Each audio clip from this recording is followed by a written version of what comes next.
So, ayan po mga ka-idols, mag-scouter tayo ngayon. Rest day tayo ngayon, so mag-scouter tayo. Dala tayo ng ayuda. Ayan. Shoutout din pala kay Mami Charma Marquez. Ayan po. Siya po ay nag-sponsor sa akin na pabigas. Thank you so much po, Mami Charma Marquez. Ayan. So ngayon, mag-scouter tayo. Tara, let's go. So ngayon, ito na lang po ang last na pabigas. Ito na lang, isang bag na lang. Saka noodles. Itong noodles, marami pa to. Yung iba, kakainin ko na lang. Yan. Magdala tayo na noodles.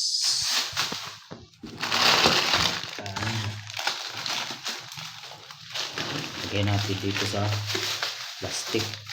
Yan.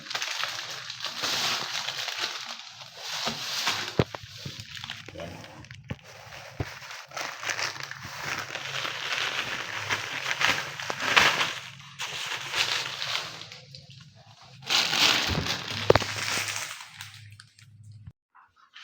So ayan.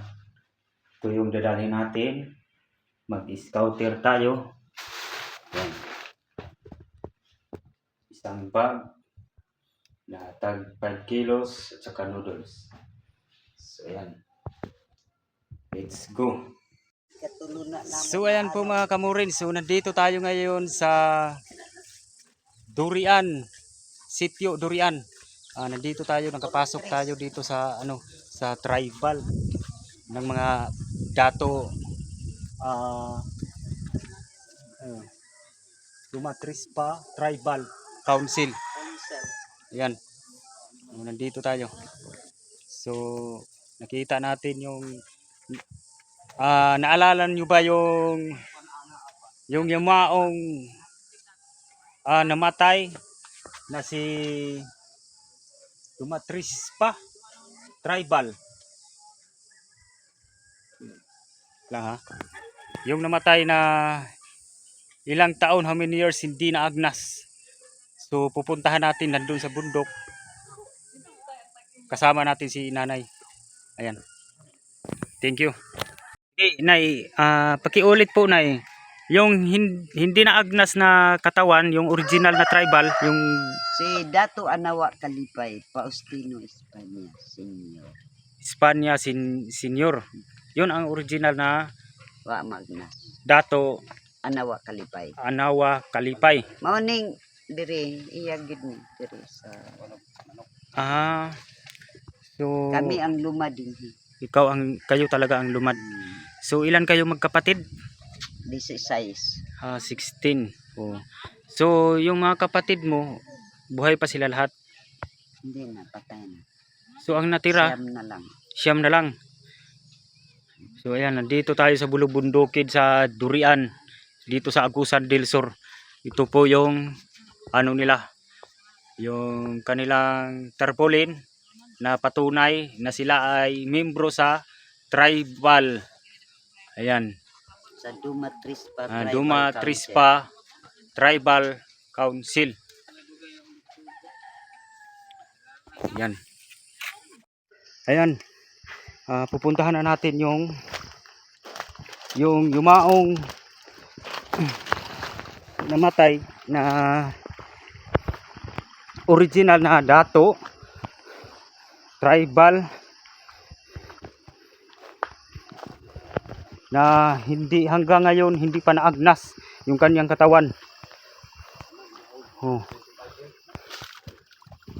Dito tayo. Grabe tong ito. So si kuya lang yung kasama natin. Dalawa lang kami kasi malayo, kasi hindi kaya ng mga dito, yung mga babae hindi kaya umakyat dito sa bundok. Ayan.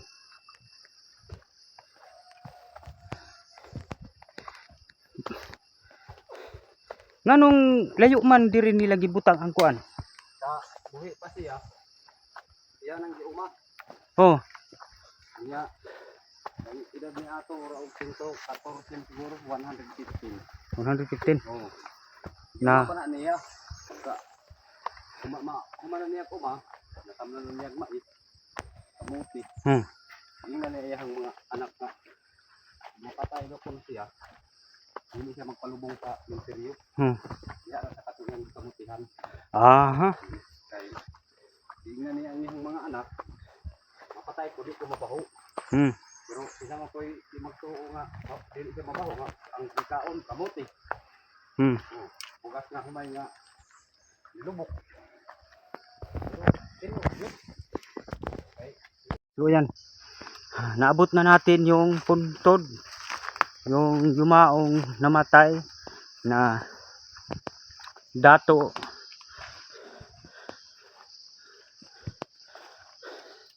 Ayan.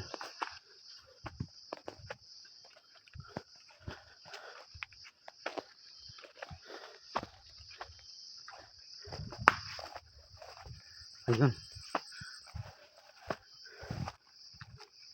Dito na tayo sa pinakabundok.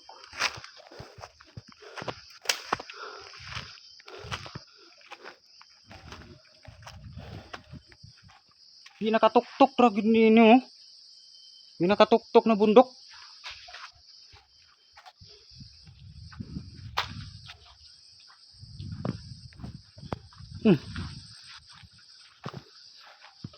Ay ito. May bato dito na nakaiba ha.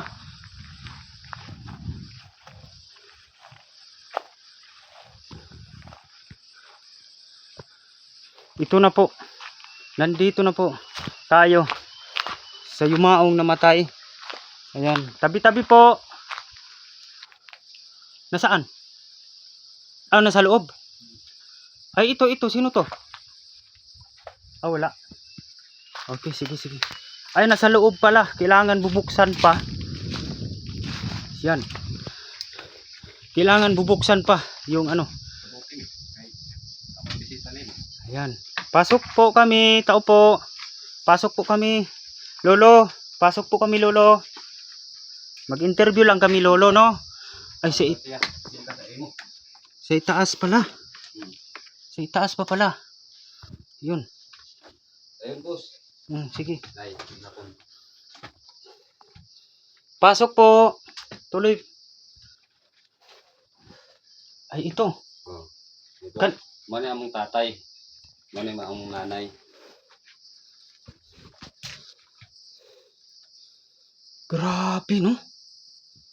Amo lang siyang gikuanan kay kanang ilaga ba pang ko gikuan ng kortina. Pero mani among nanay mo ning gusto na mo nga ma-repair ba kay na tuloan na sila mabasa na kalbot na kaayo. Mani gusto ta namo ba nga may magdumi. Grabe. Tumatay yung balahibo ko. Kusak-kusak na ang mga ano.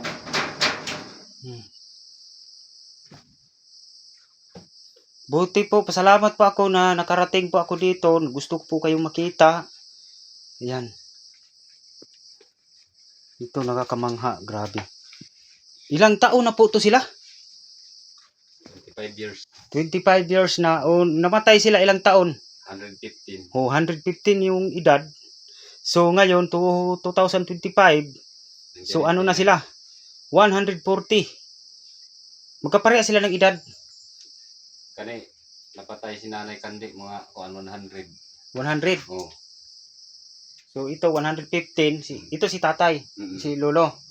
Si nanay. Nakabalot sila, no?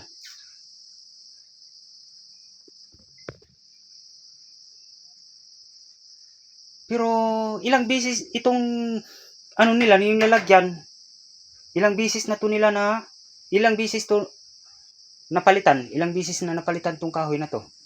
Wala pa mapalitan. Ay, wala pa. So matibay. Anong klaseng kahoy to? Lawaan naman. Lawaan. Grabe, no? Okay ni, kung man magbanadyaw man siya. Ibang klase to. Ngayon lang ako nakakita talaga, guys. So, parang si ano, yung si Marcos. Nung namatay. Pero yun, ano yun eh, balotog kuan sa amin. Naka-freeze yun eh. Oh, may naka silid sa ano. parang freezer. Ito kasi Kahiga. nakahiga siya na hindi walang kuryente. Ano lang talaga, yung parang nakahiga lang talaga sila dito sa bundok na pinakamalayo. So ang story nito, ito yung uma nila. Oo, kani. Dito sila nag-uma. Mm. Grabe. May bahay pala sila dito, itong mag-asawa. So, ano to, hindi talaga to naagnas. So sa kuan, isa ka tuig to duha ka tuig ang ilang Grabe. kamot lunay. Maana ra nimo mailisan no. So, isa ka tuig ang kamot anak. Ana ni. So, pero ito si nanay naagnas to. kuan, wala siya mabaho pero nagkuyos ihang lawas, nag-anam-anam. Hmm. Pagka nahurot ang tubig sa iyang lawas, wala na dayon. Pero walay baho, wala yung kilangaw. Wala. So, ayan. Ay, ito po si Dato Anawa Kalipay. Anawa. Yan, ito po ang pinaka original na si Dato Awana Kalipay. Anawa. Anawa, Anawa. Anawa, Anawa. Anawak, Anawa. Anawa, Anawa. Dato Anawa. Kalipay. Kalipay. So, yun. Pobre, lisod, pero malipayon. Malipayon. Tama. Ito yung asawa ni Dato Anawa Kalipay. Anawa Kalipay. Si Candelaria, Si Candelaria, Espanya. Espanya. Espanya, so Kastila. Mm. Ah, Tawa nag-ilaga mo na mo ito sa kanya. ay, may ilaga dito pala. Kinitkit yung ano. Grabe, no? Pwede man tala to pero man magtugot tong isa nga kuan. Kana siya kani. Ha? Kamot na niya, kana kamot. Ay, Kadto ulo. hindi pwede mabuksan. Mm. Hindi pwede. Okay. Huwag na si mama pwede. Hmm. Kay sud sa isa ka tuig di kon siya pagkapatay lunay yang lawas maliguan nimo. Mailisan nimo. Mailisan. Mo hantod sa kaduha ka tuig. Pag So, dito lang maliguan, dito. oh, Dito. Mm. Ah, Kada December 25 yamang birthday. Ang iyang kamatayon August 24. kakaiba to talaga. Grabe to. Ngayon lang ako nakakita ng ganito na dalawa sila mag-asawa. Hindi na agnas. Wala gid magpalubong. Grabe. At hindi siya nagpalibing. Kasi sinabihan kasi sila na yung mga anak niya na dito lang daw siya ililibing sa kanyang lupa kung saan siya nag-farm, nag-uma. Kaya ginawaan siya ng bahay. Ito silang dalawa. So ayan, sa susunod pwede natin isama yung anak ni Dato. Yun, para mabuksan natin yung kanyang kumot. Tingnan natin yung kanyang katawan. Sa susunod na lang po pagbalik. Yun nga. So ngayon magpaalam na po ako, Lo. Aalis na po kami, Lo, no? Hindi na kayo magtatagal, no? So magbigay lang ako ng ayuda doon sa anak mo. Nagbigay lang ako doon. Salamat po. God bless sa inyong tahimik na buhay. Yun nga. Sana po mabigyan pa kayo ng mahabang forever na katawan na hindi maagnas na buo pa rin. Salamat po sa inyong dalawang mag-asawa. Thank you so much. Ayan. Bye-bye po. Aalis na po kami.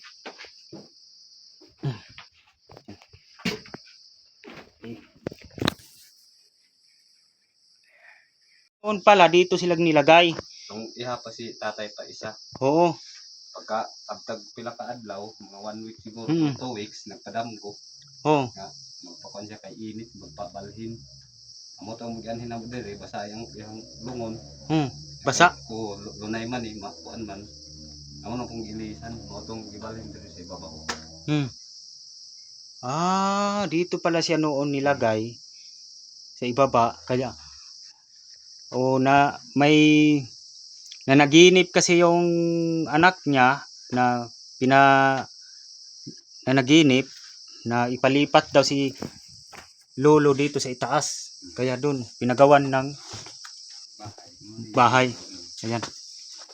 Ayan dito. Grabe no. Ito yung ano niya.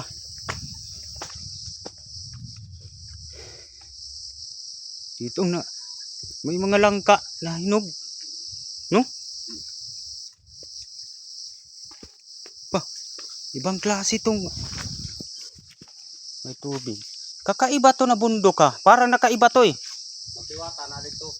Makita. Grabe. To. Dito yung nasa loob yung ano nila. Yung nasa itaas doon sila nakahiga. Yung katawan nila. Yan. So kailangan po talaga maayos tong ano nila kasi nasira na. Ayan. Sira na. Kailangan ipaayos to. O kung mas maganda, pwede to ipahalo block para maganda. Kung concrete. Kasi pumapasok kasi yung mga daga. Yan. Yan ay pasalamat talaga ako na nakapunta ako dun sa yumaong sa inyong papa ninyo, yung inyong head father, Tatay. yung tatay ninyo na yung ang original talaga na tribal, original na dato. Dato Anawa Kalipay. Yan, nag-edad siya ngayon ng 100 15. Hindi, 140 na. 140 140 na siya. Yung pagkapatay niya 115. So plus 25. 25 Maging 26 na. mag 140 years old na siya. So ayan ay magbigay ako ng ayuda. Sponsor to ni Charma Marquez. Ayan, ito. Para sa inyo to. Yan, ayuda. Kanoodles. Yan. Sponsor yan ni Charma Marquez. Ayan, so pasalamat tayo na yun, mababait yung mga sponsor natin. Sana may dumating pa na blessing na sa susunod pagbalik ko dito. Yun, bibisitahin na naman natin ulit. Kung mag-request na naman yung sponsor na babalikin ako dito, babalik ako. So hapon na, so babalik na ako. Uwi na ako no, muuli na ako. Sige, salamat. Sige, God bless. So anong gusto mong ipahatid sa mga sponsor na para matabangan ba? Matabangan ang Malibit lang ang balay. mausab ang Maayos lang kuan. ang balay. Maayos ang libingan. Lubingan niya. So may kaistorya nimo sa sponsor na para matabangan yung tatay ninyo na hanggang ngayon hindi pa naagnas, ilang taon na anong sa may gusto nimo itabang sa kabaong na hindi para hindi makuanan ba masudlan og ilaga. Nga ko nga masamin na lang unta kay wala man siya na agnas. Kung Isamin. Maganda yun. Parehas kay Marcos no? Na isamin siya no? gaan man sa ilang kasing-kasing nga magtabang. Dako naman na ang kantidad pero paabot na ilang kasing-kasing. Ayan. Shout out po sa lahat ng mga sponsor, Charma Marquez, sa lahat ng mga mamis ko, Tintin Christine Perez, Scorpios, Kinpinas Pam, Proud Pinoy, Pinay in Guam, Aisan, Tintin Christine Perez, Charma Amabila Riz, Dani Makasait. Ayan. Yun. Marami po tayong mga sponsor. Yun po, sana matulungan po natin o malagay ng maayos yung yumaong katawan. Mailagay sa amin ba, no? Kana po rin. Maganda yan sa amin para hindi siya maano. Sige, God bless. Salamat po, Nay. Salamat po. Sige, bye-bye.